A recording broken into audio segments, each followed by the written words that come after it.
కార్తీక పౌర్ణమి సందర్భంగా వేములవాడలోని శ్రీ రాజరాజేశ్వరి స్వామి ఆలయంలో కార్తీక దీపోత్సవం శుక్రవారం రాత్రి ఆలయ అధికారుల ఆధ్వర్యంలో వైభవంగా నిర్వహించారు. ఈ కార్యక్రమానికి ముఖ్య అతిథిగా బీసీ రవాణా శాఖ మంత్రి పొన్నం ప్రభాకర్ గౌడ్, వేములవాడ ఎమ్మెల్యే ప్రభుత్వ పాది శ్రీనివాస్, మానకొండూరు ఎమ్మెల్యే కవంపల్ల సత్యనారాయణ, కలెక్టర్ సందీప్ కుమార్ జా, ఎస్పీ అఖిల్ మహాజన్, అదనపు కలెక్టర్ కీమ్యా నాయక్, వేములవాడ ఆర్టీఓ రాజేశ్వర్, రాజన్న ఆలయ ఈవో వినోద్ రెడ్డి పాల్గొన్నారు. దీపోత్సవాన్ని ప్రారంభించి భక్తులకు పొన్నం ప్రభాకర్ గౌడ్ కార్తీక పౌర్ణమి శుభాకాంక్షలు తెలిపారు. ప్రభుత్వం ఒక సంవత్సరం పూర్తి చేసుకుంటా ఉన్నది. చారిత్రాత్మకంగా జరిగినటువంటి అనేకమైనటువంటి కార్యక్రమాలు. తెలంగాణ ఏర్పడ్డ నాడు ధనిక రాష్ట్రంగా ఏర్పడ్డ తెలంగాణ 10 సంవత్సరాల పరిపాలన తర్వాత 7.5 లక్షల కోట్ల అప్పుతోటి ఈరోజు మాకు ప్రజలు అధికారం వచ్చింది. ఈ యొక్క సందర్భంలో ఎటువంటి భూములు అమ్మకుండా ఏవి కూడా వివిధ కొత్త కార్యక్రమం చేయకుండా 1వ తారీఖు జీతాలు ఇవ్వడం కావచ్చు, ఇవాళ ఆర్టీసీలో ఉచితంగా మహిళలకు బస్సు సౌకర్యం కలిగజేయడం కావచ్చు, 200 యూనిట్ల ఉచిత విద్యుత్ దాదాపు 70 నుంచి 80% మందికి ప్రజలకు అందుతూ ఉన్నటువంటి 200 యూనిట్ల ఉచిత విద్యుత్ కావచ్చు, 500 గ్యాస్ సిలిండర్ కావచ్చు, 5 లక్షల నుంచి 10 లక్షల రూపాయల ఆరోగ్యశ్రీ కావచ్చు, అన్నిటికంటే ఎక్కువగా రైతు రుణమాఫీ 1 లక్ష రూపాయలు మాఫీ చేయడానికి 5 సంవత్సరాల్లో 5-6 కిస్తులు తీసుకున్నటువంటి పరిస్థితి. అటువంటిది చారిత్రాత్మకంగా 2 లక్షల రూపాయల రుణమాఫీ అయింది. కొంతవరకైనా కుటుంబపరమైనటువంటి గ్రూపింగ్ లేని వాళ్ళ వివరాలు కూడా తీసుకోబడ్డాయి. వాళ్ళందరికీ నెలలోపు క్లియర్ చేయడం జరుగుతుంది. మిగతా 2 లక్షల పై ఉన్నటువంటి వాళ్ళకు సంబంధించి వాస్తవంగా మేము 2 లక్షల లోపల రుణమాఫీ చేస్తామని చెప్పినాం. కానీ పైన వాళ్ళకు సంబంధించిన విషయంలో కూడా ప్రభుత్వం ఆలోచన చేస్తుంది. ఆ పైన డబ్బును కట్టించి 2 లక్షలు మాఫీ చేయాలని. ఆర్థికపరమైన ఇబ్బందుల వల్ల ఇది జరుగుతుందని ప్రజలు కూడా తెలుసు. తప్పకుండా రైతులకు అండగా నిలబడుతుంది.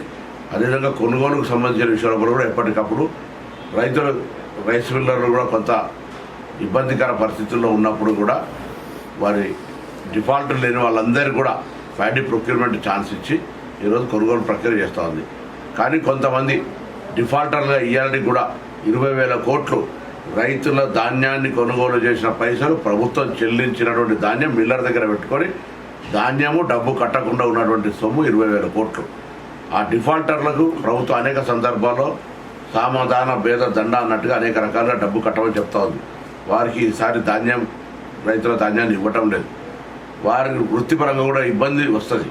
మీరు రైతుల యొక్క ధాన్యాన్ని కొనుగోలు చేసే ప్రక్రియలో భాగస్వామ్యం కానప్పుడు కమర్షియల్ వ్యాపారానికి కూడా ఇబ్బంది కలిగేటువంటి పరిస్థితి ఉంటుంది. కాబట్టి మీరు వెంటనే మీ డిఫాల్టర్ స్టేటస్ నుంచి రెగ్యులర్గా రైతు ధాన్యం కొనుగోలే పరిస్థితికి రమ్మని ప్రభుత్వం తరఫున విజ్ఞప్తి చేస్తా ఉన్నాం. మీరు దయచేసి ఇప్పుడు ఉన్న పరిస్థితిని రైతులు ఇబ్బంది పడద్దు. రైతులు ఇబ్బంది పడద్దంటే ప్రభుత్వం ఎంత బాధ్యతనో మిల్లర్లుగా మీకు కూడా అంతే సోషల్ రెస్పాన్సిబిలిటీ ఉంది. మీకు అన్ని రకాల ఛార్జీలు అన్ని రకాల ఎటువంటి ఇబ్బంది లేకుండా చూసుకోవడానికి ప్రభుత్వం కూడా పాలసీ తీసుకొచ్చింది. కాబట్టి ఆ రైతులకు సంబంధించిన ధాన్యం విషయంలో కూడా మొదట కొంత ఇబ్బంది అయినా మరి రైతులకు కొనుగోలు చేసిన ధాన్యాన్ని అవసరమైతే ప్రభుత్వం గోదాంలో పెట్టండి అని చెప్పి ఆదేశాలు ఇవ్వడంతో ఇదంతా కూడా స్ట్రీమ్లైన్ అయింది. సన్న ధాన్యానికి కూడా 500 రూపాయల బోనస్ ఇస్తాను. భవిష్యత్తులో రైతులందరికీ విజ్ఞప్తి చేస్తాను, ఆ సన్న ధాన్యాన్ని పండించండి, బోనస్ పొందే ప్రయత్నం చేయండి. దాంతోపాటుగా మారుతున్న కాలానికి అనుగుణంగా కమర్షియల్ క్రాప్స్ కూడా వేసినట్టయితే ఆదాయం ఎక్కువ పెరిగేటువంటి అవకాశం ఉందనే మాట సందర్భంగా మనం వేసి ఇటువంటి విధంగా చైతన్యం తేవడానికి మరి అన్ని రకాల కార్యక్రమాలు తీసుకుంటున్నాం. ఇది అభివృద్ధి అటు పంచాయతీరాజ్ కావచ్చు, R&B కావచ్చు, ఇరిగేషన్ కావచ్చు, వెల్ఫేర్ కూడా చారిత్రాత్మకంగా మొట్టమొదటిసారి 40% మెస్ ఛార్జీలు పెంచి కాస్మెటిక్ ఛార్జీలు పెంచి ఈరోజు గురుకులాలకు సంబంధించినటువంటి స్థితిగతులు కూడా మార్చే ప్రయత్నం చేస్తున్నాం. ఇవన్నీ కూడా ఈ సంవత్సర కాలంలో జరిగినటువంటి కార్యక్రమాలు. ఈ కార్యక్రమాలన్నింటినీ కూడా ప్రజల దగ్గర తీసుకుపోవడానికి మరి 19వ తేదీ నాడు వరంగల్లో మరి క్యాబినెట్ అంతా గౌరవ ముఖ్యమంత్రి గారు మొత్తం రాష్ట్ర నాయకత్వం మహిళా సదస్సులు పెట్టి ఒక పెద్ద కార్యక్రమం చేపట్టబోతారు. 20 తారీఖు నాడు వేములవాడకు వస్తారు. 20 తారీఖు నాడు కరీంనగర్లో యువజన సదస్సు నిర్వహించే కార్యక్రమం తీసుకుంటారు. దాని తదుపరి చివరి వారం లోపల మహబూబ్నగర్లో రైతు సదస్సు